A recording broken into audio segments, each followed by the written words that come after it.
La nuit était sombre et calme, mais dans le petit appartement de Jean-Luc, le jeu vidéo était en train de prendre un tour inhabituel. Les sons électroniques et les cris de joie s'échappaient de l'écran, attirant l'attention de son ami, qui avait rendez-vous avec son livre. Mais Jean-Luc, trop absorbé par le jeu, ne lui prêtait pas attention. « Jean-Luc, qu'est-ce que tu fais? Il est temps de quitter le jeu. » cria l'ami, essayant de se faire entendre par-dessus les sons de la musique électronique qui résonnait dans la pièce. Mais Jean-Luc ne répondait pas. Il était trop occupé à tenter de s'emparer de l'armure d'invincibilité, symbole ultime du jeu vidéo. Il avait déjà atteint le niveau 9, et il était déterminé à poursuivre jusqu'à la victoire.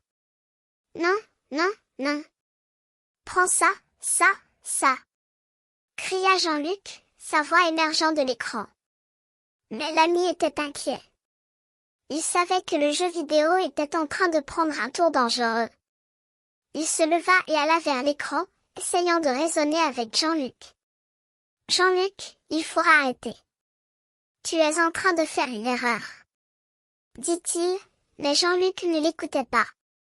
Au même moment, dans le quartier, un étrange établissement se trouvait caché derrière des murs sombres.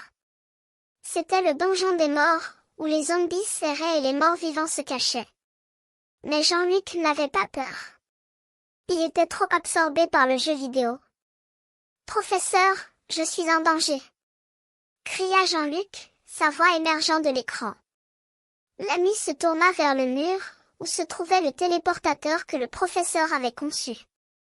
Il l'alluma, et un rayon de lumière émergea de l'appareil.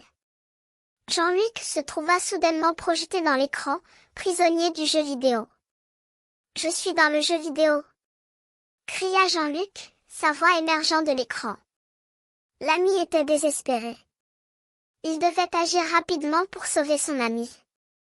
Il ajusta le téléportateur, et un deuxième rayon de lumière émergea de l'appareil. Jean-Luc se trouva projeté de nouveau dans le monde réel.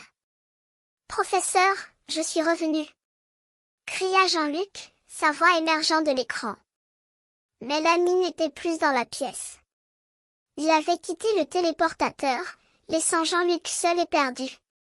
Jean-Luc comprit alors que l'ami avait utilisé son invention pour le sauver, et il se sentit un peu honteux. « Professeur, je suis désolé, » dit Jean-Luc, sa voix émergeant de l'écran. Mais l'ami n'était plus là pour l'entendre. Il avait déjà quitté le quartier, laissant Jean-Luc seul avec son jeu vidéo.